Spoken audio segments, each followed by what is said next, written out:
في عام 2051 تواجه الأرض أسوأ كوابيسها: الانهيار البيئي الشامل، العواصف السامة، وتقلص الموارد أجبرت البشرية على العيش داخل مدن محمية بقباب ضخمة. الحياة أصبحت خانقة، وواقع الناس صار مليئا باليأس.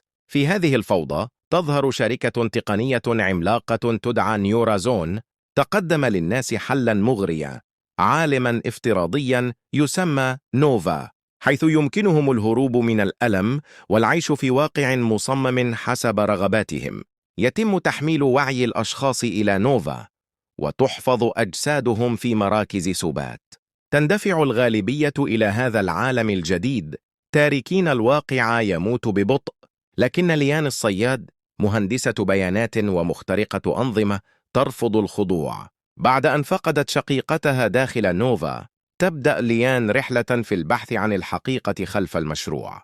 تكتشف ليان أن نوفا ليس مجرد ملاذ، بل مشروع ضخم لتحميل الوعي البشري وتحويله إلى شبكة ذكاء صناعي ضخم يديره مجلس سري يسعى لخلود رقمي. وعي الناس داخل نوفا يستنزف شيئا فشيئا لتحسين قدرات هذه الشبكة. تتواصل ليان مع مجموعة مقاومة سرية تدعى الشرارة. مهمتهم إسقاط النظام وكشف الحقيقة قبل فوات الأوان. في هذه الأثناء داخل نوفا يبدأ آدم، عميل أمني سابق، بالاشتباه أن عالمه المثالي ليس حقيقيا.